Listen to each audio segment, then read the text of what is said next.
We've got 2 more Sundays in the book of Mark, including this Sunday.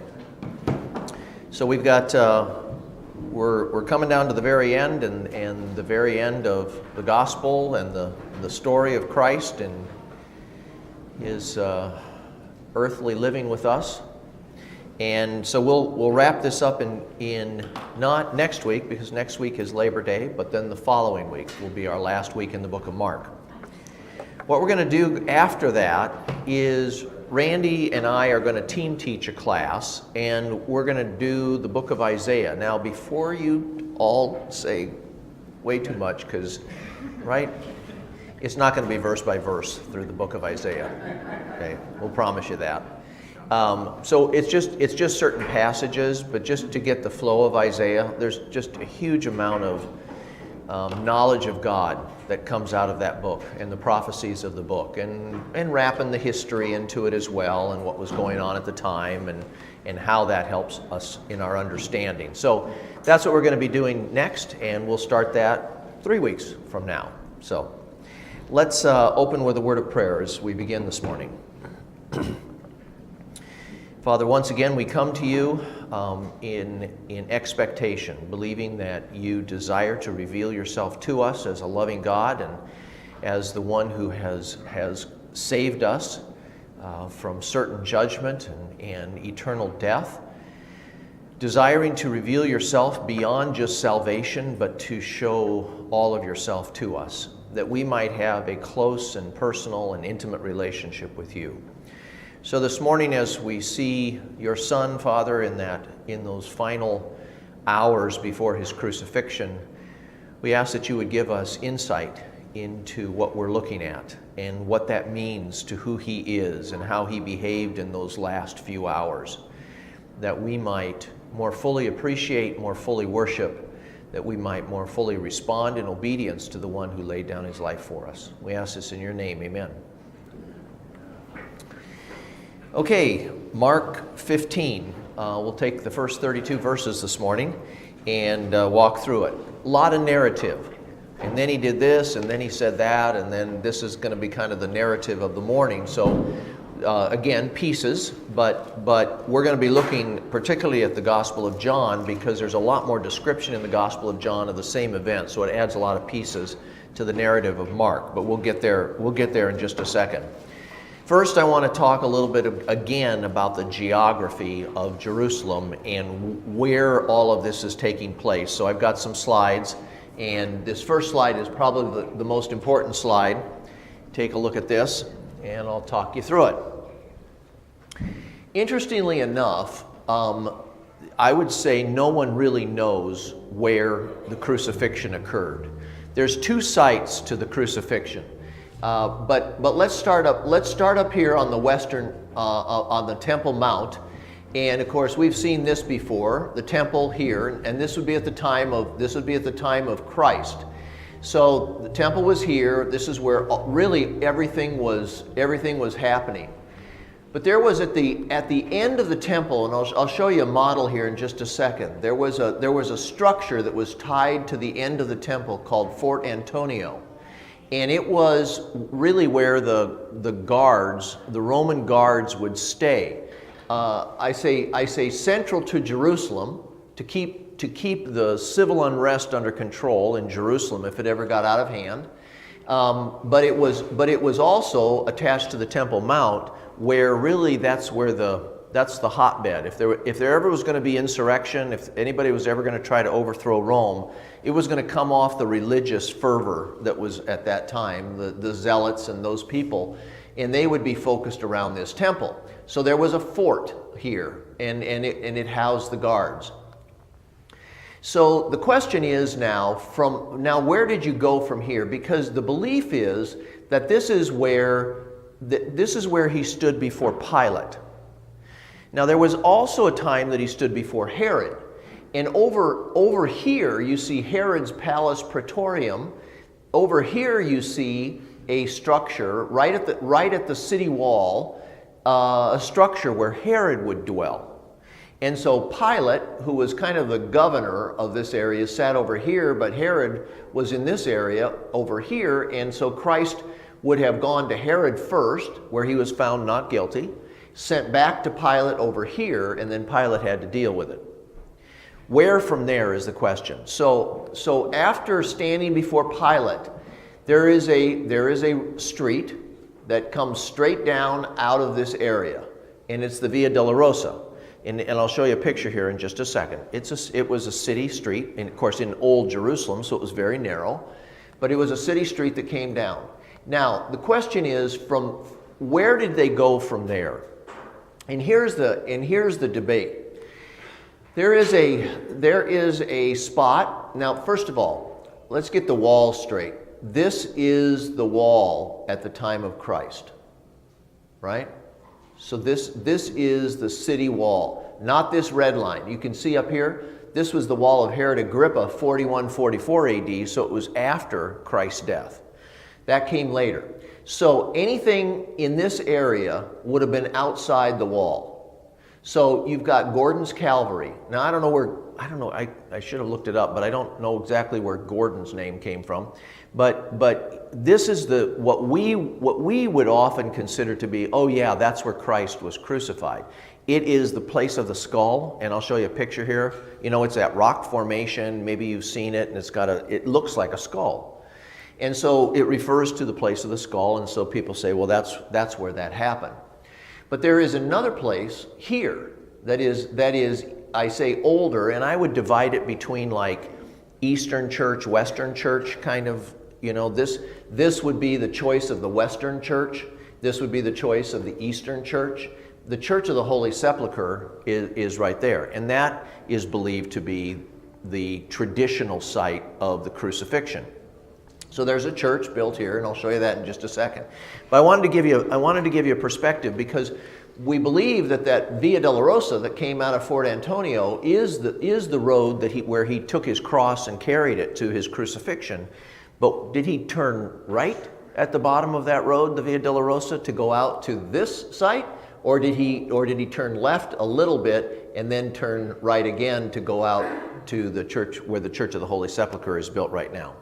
So that gives you a little bit of an overview. Now, here again is a model that we can take a look at. So I talked about this, the place that was built and attached to the Temple Mount sits right over here. And so it's a fort. I mean, that's where the soldiers were quartered when they weren't out walking the streets, but that's a fort there.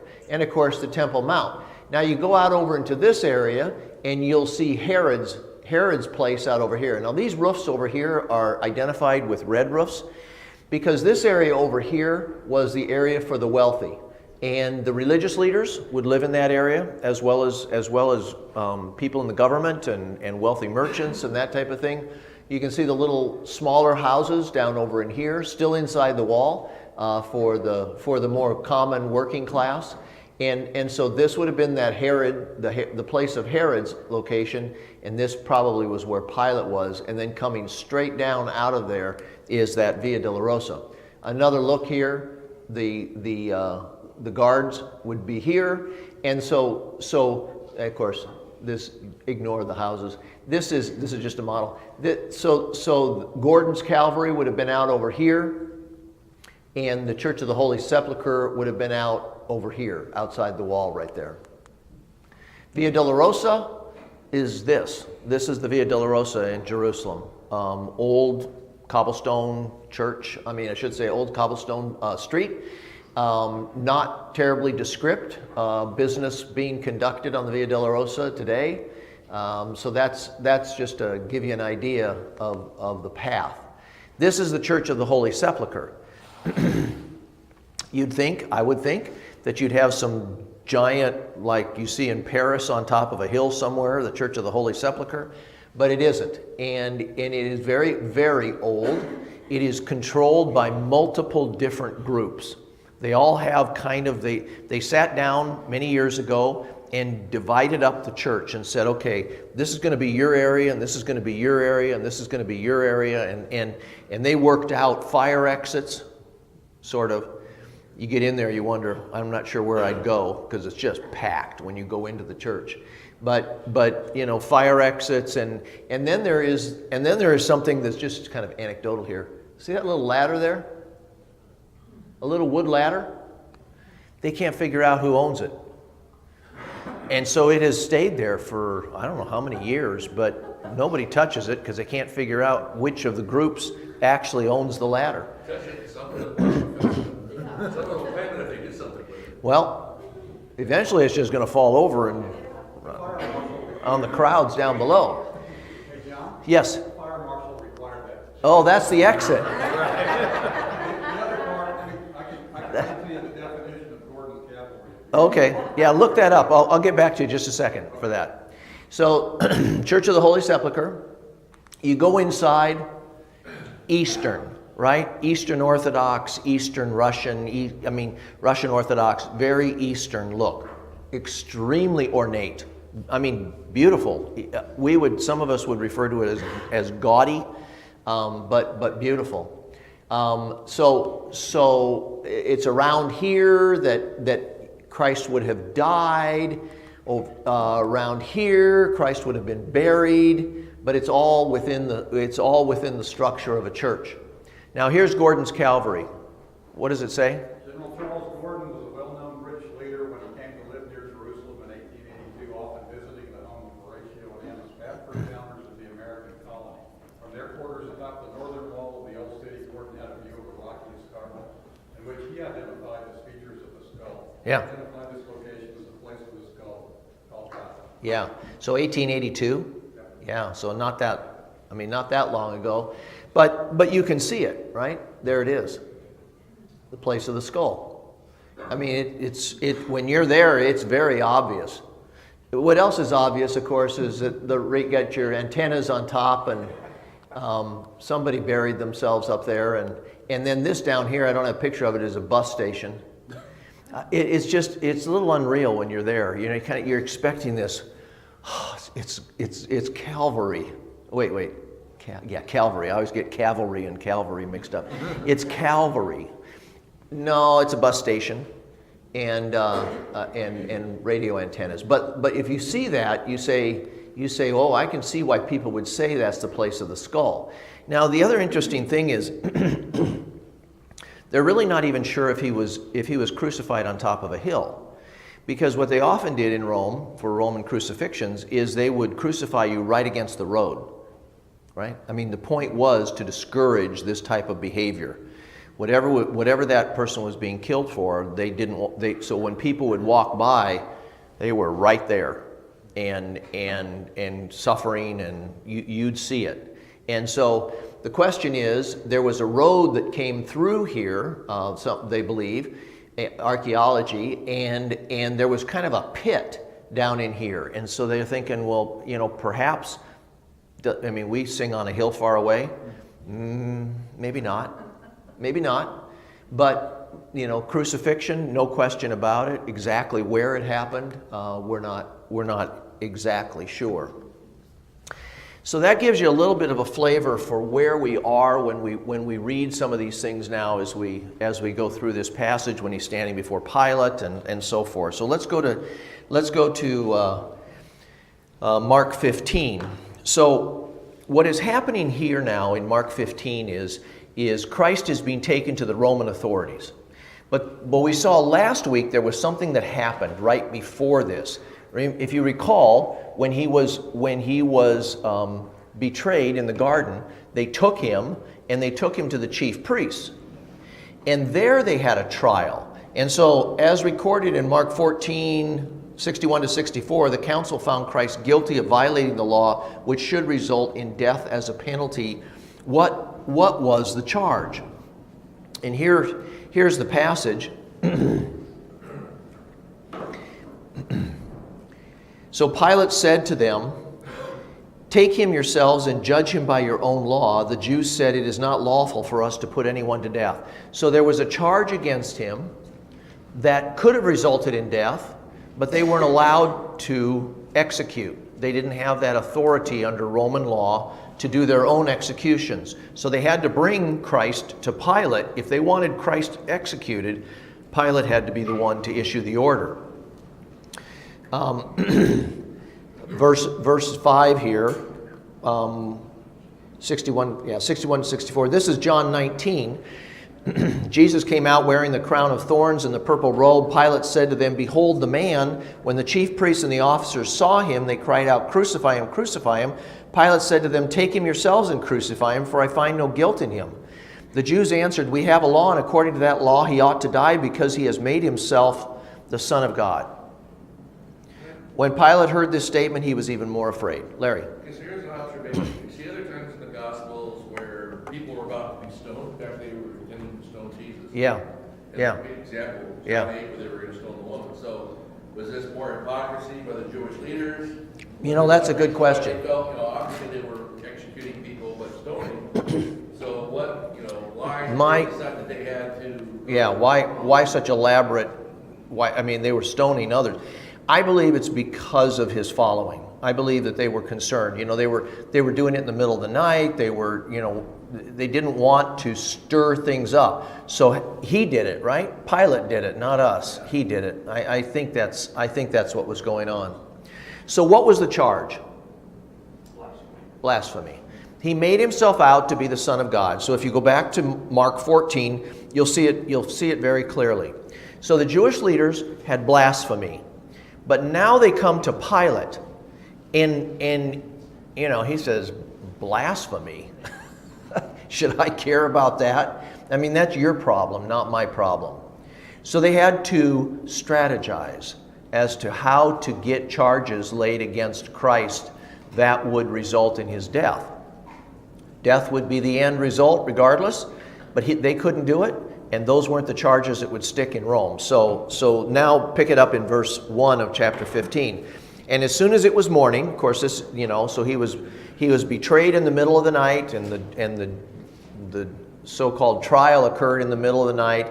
The chief priests held a consultation with the elders and scribes and the whole council. So this was another trial that occurred without a lot of detail to it, a consultation. What do you think they talked about?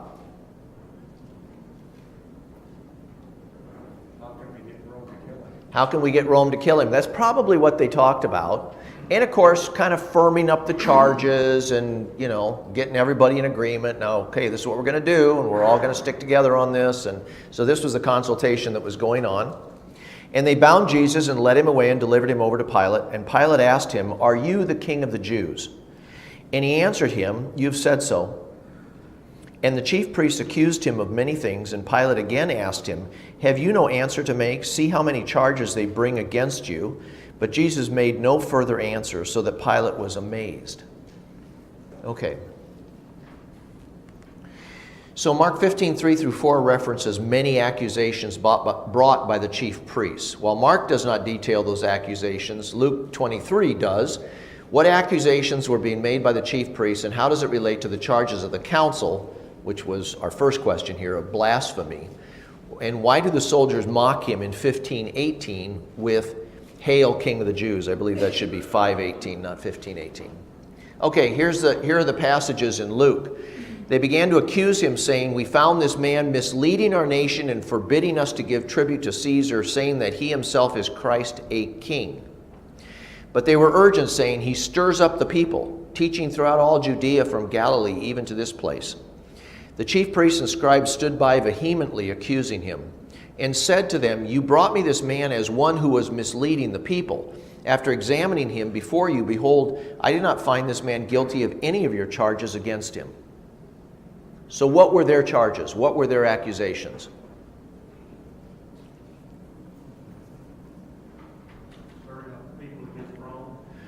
Stirring up the people against Rome. Another word, insurrection, sedition. You are fomenting a revolution against Rome. So how would Pilate have reacted to that? Ken? Well, I think one of the things they're saying is that Jesus claimed he was the king. And so that would be a charge. But then when Jesus didn't answer. Well, that was the thing. Yeah, we're going to see that in a second. Christ's answer to the charge of, "You said you were king." Well, you see it here. You said so. Yeah, you said so. I didn't say that, right? You said so. Okay? So Pilate questions him in John 18. Ken? God, I think that the question is authority. Jesus spoke with authority. The Pilate would be afraid of authority. Yes. And the scribes and the Pharisees were Yeah. also afraid of Jesus' authority. Yeah. I think the whole thing boils around Who has authority? And yet, you know, you can see Pilate standing there looking at this crowd, and especially looking at these Jewish leaders, and thinking to himself, you're nuts. You're all stirred up. This man has done nothing. You know, you hate him. I get that.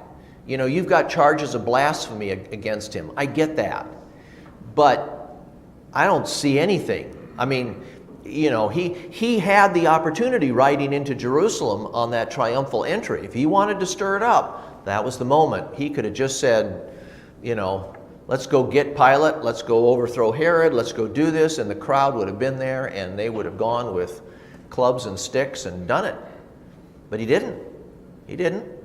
You know, so to Pilate, he's looking at this saying, you know, this clearly is an internal matter of yours, and you're all nuts. But it became his problem after a while, and so he had to deal with it at that point. But from the beginning, Pilate is saying, I don't see anything here. I see nothing in your charges. Well, actually, the ones that were against direction in a way was the Pharisees themselves, because I think it got out of control, as you're alluding to now, we'll see, and they're the ones that are causing him to go, well, I guess I better do something here. Yeah. It was if there was anybody trying to overthrow it, is the Pharisees. It was the religious leaders at that time. Stir it all up in there. Yeah, stirring up the crowd. Yeah, Larry? Yeah, please correct me if I'm talking about something I don't know about, but yet it seems that in that culture, Rome had recognized that they were going to let their conquered people keep their religion. Yeah, right. So Rome wasn't going to get themselves in the middle of a religious fight. Right. You know, no matter where it was, and Pilate saw this as a matter of their own religion. Yeah, a matter of their own religion, and they were allowing it, co-opting, right? Jointly controlling. I mean, what was Rome's primary motivation? Tribute, money, commerce. You know, money back to Rome. That was their focus. So you guys just kind of stir around here, and as long as you keep paying your taxes and you keep in order, we're gonna let you exist. And they did until 70 AD when it really blew up, and then they said no more. Caesar from Rome came personally and said, I'm done with this area. And that's when they razed Jerusalem to the ground. So there had been this kind of a partnership that had been going on for some time, and it was working. And now they're all stirred up over this one individual and bringing him to Pilate. So if you got your Bible, go back to John 18. We're going to take a look at a passage here. You know, Pilate questions Jesus and finds him not guilty. What was Pilate's line of questioning, and why didn't he find Christ guilty after his answer? John 18, 28 through 38. Too many verses to put up on the screen, so hopefully you've got your Bible with you this morning. We can take a look at this. Then they led Jesus from the house of Caiaphas to the governor's headquarters. It was early morning. This is the parallel passage that we looked at in Mark. They themselves did not enter the governor's headquarters so that they would not be defiled but could eat the Passover. So Pilate went outside to them and said, What accusation do you bring against this man? They answered him, If this man were not doing evil, we would not have delivered him over to you. So there was already the challenge from Pilate, like, you know, it's early morning and you guys are all worked up. You know, what is it? You know, and, well, we wouldn't bother you if this person was not doing terrible, evil things. Although in this particular case, the charges aren't identified here. Pilate said to them, Take him yourselves and judge him by your own law. The Jews said to him, It is not lawful for us to put anyone to death. This was to fulfill the word that Jesus had spoken to show by what kind of death he was going to die. So Pilate entered his headquarters again and called Jesus and said to him, Are you the king of the Jews? Jesus answered, Do you say this of your own accord, or did others say it to you about me? Pilate answered, Am I a Jew? Your own nation and the chief priests have delivered you over to me. What have you done? Jesus answered, "My kingdom is not of this world. If my kingdom were of this world, my servants would have been fighting, that I might not be delivered over to the Jews. But my kingdom is not from this world." Then Pilate said to him, "So you are a king?" Jesus answered, "You say that I am a king." So you can see this parallel back to Mark. You say so? I mean, that was the response. "For this purpose I was born, and for this purpose I have come into the world to bear witness to the truth. Everyone who is of the truth listens to my voice." Pilate said to him, "What is truth?" After he had said this, he went back outside to the Jews and told them, "I find no guilt in him." I mean, you can see Pilate wrestling with this because the charge, the question, verse 33, "Are you the king of the Jews?" This is the charge. He makes himself out to be king. Sedition. He is trying to overthrow the government. Are you the king of this people? And what's Christ's answer? Is it yes? Is it no? What's his answer? Ken? Not of this world. Not of this world. It's not yes and it's not no. You know, had he said, "Yes, I am," you're done. But he didn't say, "Yes, I am," although he certainly is, right? He said, "But my kingdom's not of this world." I have nothing, I have no issue with you, Pilate. I have no issue with Rome. That's not the issue. And then he goes into truth. And Pilate's response is, "What is truth?" And so it's like Christ engages Pilate in a not a philosophical debate, but certainly a much deeper conversation. And Pilate just wants to know, the charges is they say you claim to be a king. Are you? And in essence, the answer is not this world. I got nothing with you. And so Pilate steps out and says, "I don't find any guilt." I mean, there's no witnesses there saying anything. There's just rabble out in front. Loud noises. We're going to kill this guy. And Pilate's saying, I don't see any reason to kill him.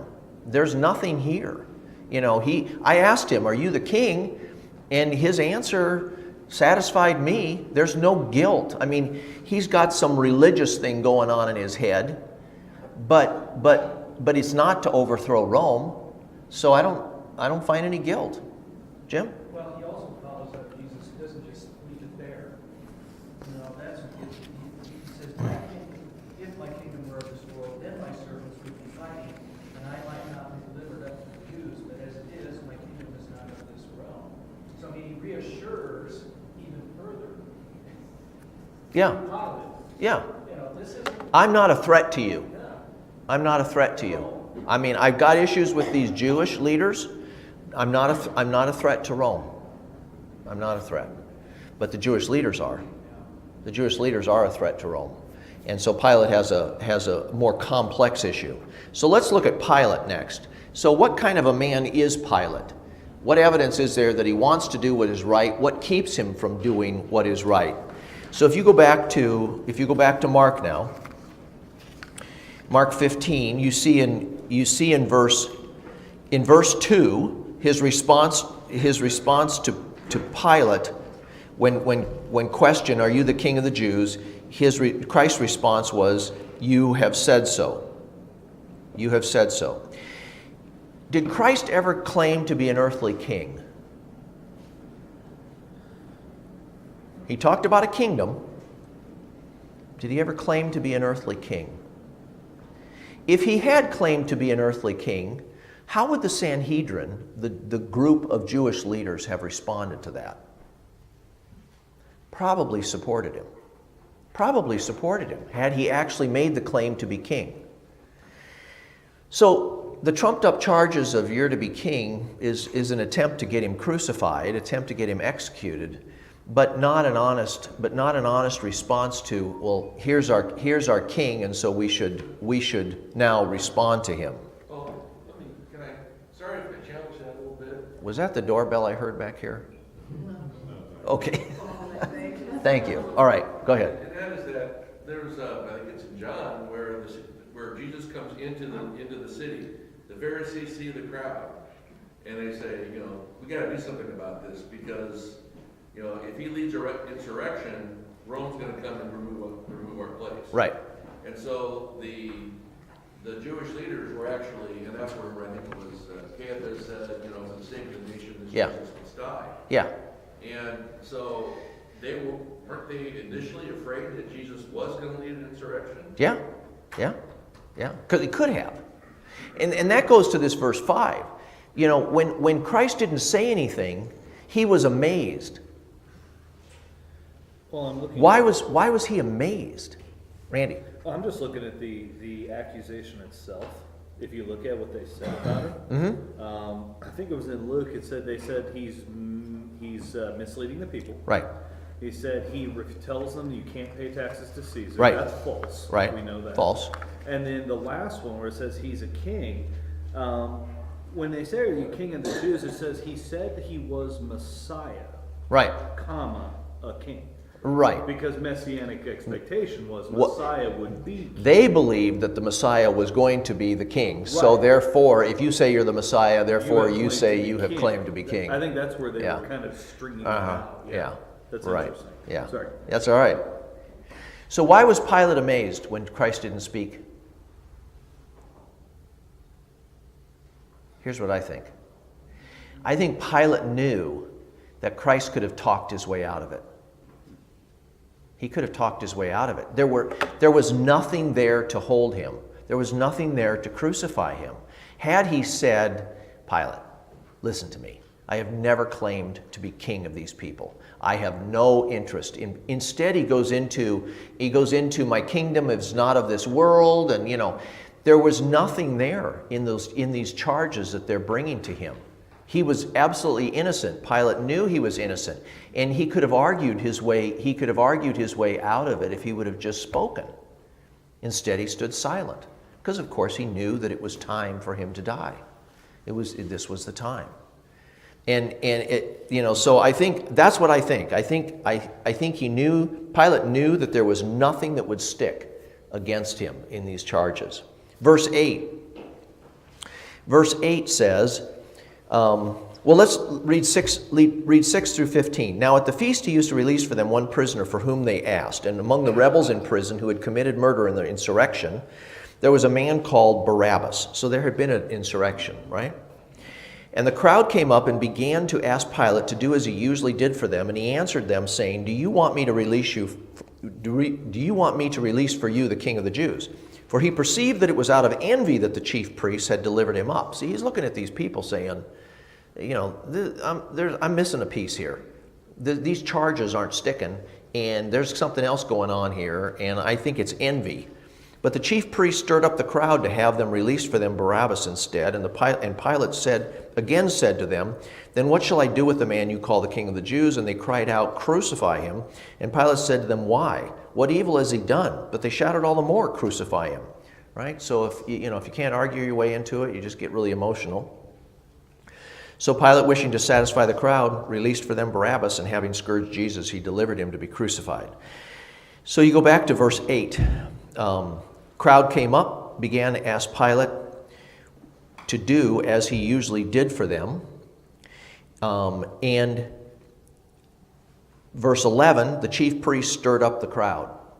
One of the questions that I always had was, at the beginning of the week, you see people putting palm branches down as Christ is led into the city. And at the end of the week, you see people yelling, Crucify him, crucify him. Could we be talking about two different groups of people? I always thought, well, these people really flipped during the week. Why did they suddenly change like this? I really wonder if we're talking about two different groups of people. The group of people that seem to be here in this scene are the people that are following the religious leaders. That they're the ones, they're the groupies that are hanging around the power of the religious leaders. And yeah, that's right. And they had organized a crowd and stirred up this crowd to come and stand before Pilate because they knew the charges weren't going to stick. And they were pushing this crowd to yell, crucify him, and just overwhelm Pilate with the emotion of the crowd, where Pilate would feel threatened, and Pilate would be put into that position where he, his choice is, oh, fine, then kill the man. Or he's going to stand up against the crowd and say, this is wrong, I am not going to do it. And what's the consequence of that for Pilate? Was there that much skin in the game for Pilate to stand up against that crowd and do that? Or was it just fine, then kill the man? I mean, Pilate clearly wasn't convinced that this was the Son of God. With this a bit, think about a little bit, what about the fact that this would have been during the whole holiday, where most people would not have been out in the street? They would have been in their homes observing the completion of the Passover and preparation of the Sabbath. And so the only people that would have been out that morning would have been people who essentially were ginned up. The rent-a-crowd. You weren't, Yeah. you weren't going to get working to be enough people milling around Right. to build up a. Right, they were asleep, right? I mean, the common people were asleep, and they had these people who were very angry with them, right, Ken? I mean, the George Soros crowd. Well, I don't know. It was a rented crowd for sure. It wasn't a spontaneous protest. It wasn't spontaneous. It was ginned up. So verse 10, Pilate believed it was out of envy that they were charging Christ. Tried to release him on multiple occasions, even beating him, hoping that would satisfy the crowd, and maybe that would be enough. And then finally in verse 15, wishing to satisfy the crowd. I made a note here. I said he gave in to terrorism. It was terroristic threats being made by this crowd. We are insisting, or we aren't going away, and we're going to make your life miserable, and you're going to have to deal with us. And so just turn him over and get this over with, which is, of course, in the end what he did. But I say, what evidence is there that he wants to do what is right? I mean, he tried multiple times to say that there's no guilt here. There's nothing here. Just let him go. You guys are all worked up over nothing. I love your painting of a terrorist crowd, because at the end, Jesus said, they know not what they do. They know not what they do. Yeah, I mean at the end, that's Christ's comments about them. Worked up, but they know not what they do. So go to your question, what kind of man was Pilate? Yeah, He was a politician. he was a politician. You define politician as somebody who. Careful now.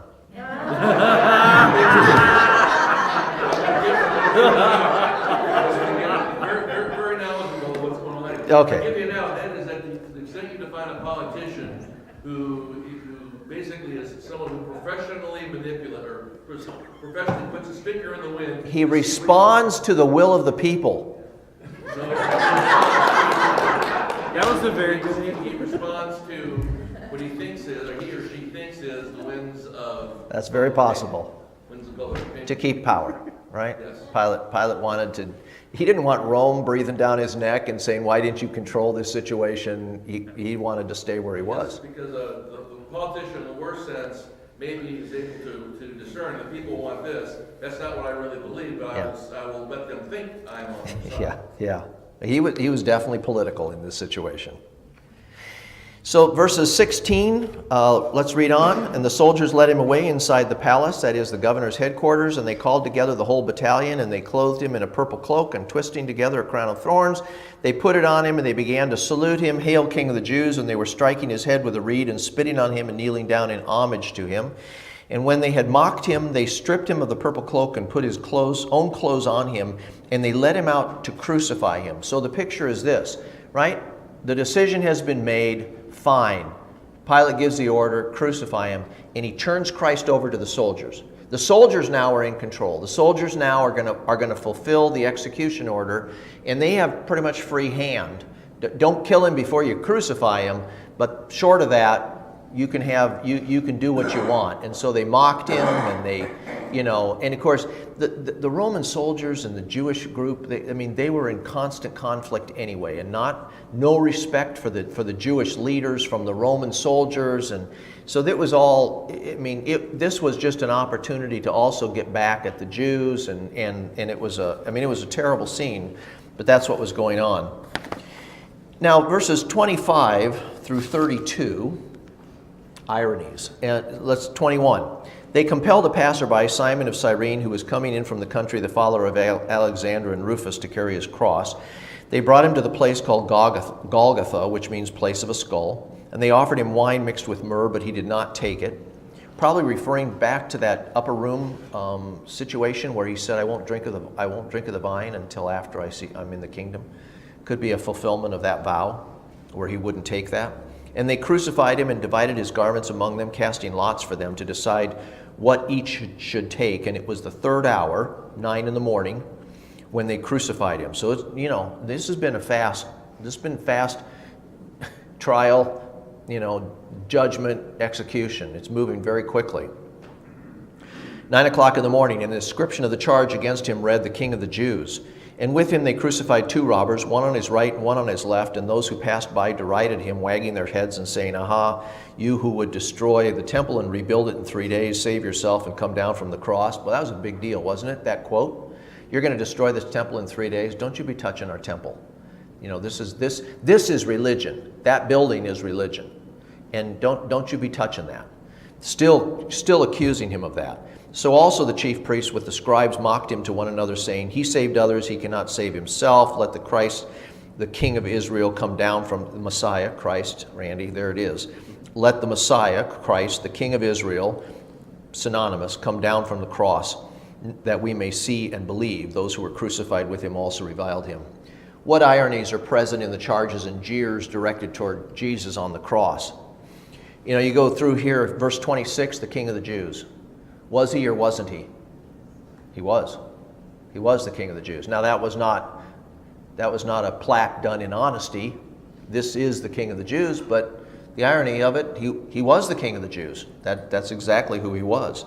It was a poke at the Jewish leadership, but that's who he was. Verse 29, this misquote. Again, the misquote of what he had said. But he would rebuild his temple, his body. He would rebuild the temple in 3 days. And that's exactly what he meant when he originally prophesied, you tear down this temple in 3 days, I'll rebuild it. You kill me, 3 days, I'll rise again. Verse 31, so all the chief priests, he saved others, he cannot save himself. The irony of that, he saved others. Saved us. Saved us. Saved those who put their faith in him. Verse 32. Is that what it's saying? No. No. No, that's not what it's saying. Well, I'm wondering, they're referencing the healings instead of eternal salvation. Well, perhaps. Maybe. Referencing the healings that Christ did. Verse 32, let the Christ, the King of Israel, come down now from the cross that we may see and believe. You say, Christ, the King of Israel, that's who he is. That's who he is. Come down now from the cross that we may see and believe. The irony is that when he did resurrect, that didn't... Still didn't believe. He did come down from the cross and rose from the dead. Yeah, one thing to save yourself while you're dying, it's another thing to rise from the dead. Even with the rising from the dead, they didn't believe. So, last question. Why do you think the religious leaders hated Jesus so much that they insisted that he be killed? What's that? He was threatening their system. Threatening the system. Okay?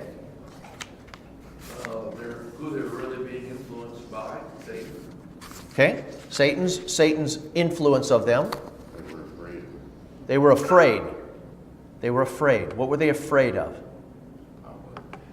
Again, the issue of authority. Authority. Jesus had authority. If he did, then they didn't. Okay? John, why, it wouldn't be Satan, would it? Because Satan didn't want him to die and pay for our sins. Or did Satan not know that? Well, Satan wanted to kill him. I think Satan Did very not much know that they were going to- that he was going to rise from the dead. Did Satan believe that he would rise from the dead? I don't know. But I believe Satan thought he won when Christ died. Hey, but the Yeah. other question is, when did Mark write this? How long after Jesus? Well, that's a good question. They believe that Matthew was probably written first because some of the details that aren't included in Mark, the thinking is that perhaps he had Matthew and knew that those things had been written and so wrote it a little bit differently. But what about 40 or 50? I don't know. I don't know the exact date. Sharon? The leaders love darkness rather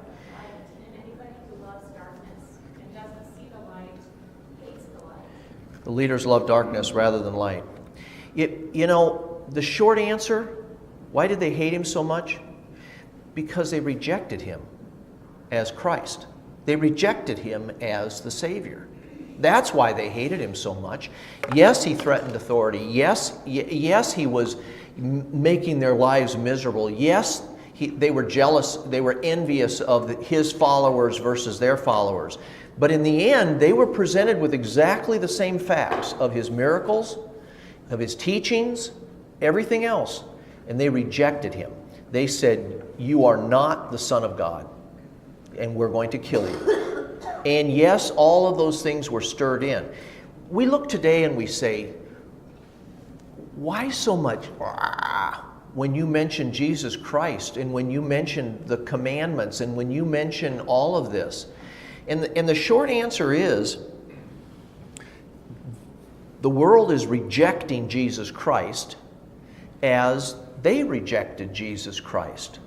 And it is an absolute white-hot rejection of Jesus Christ that drove them to, and I'm going to kill you. I am going to kill you. I hate you. I hate you.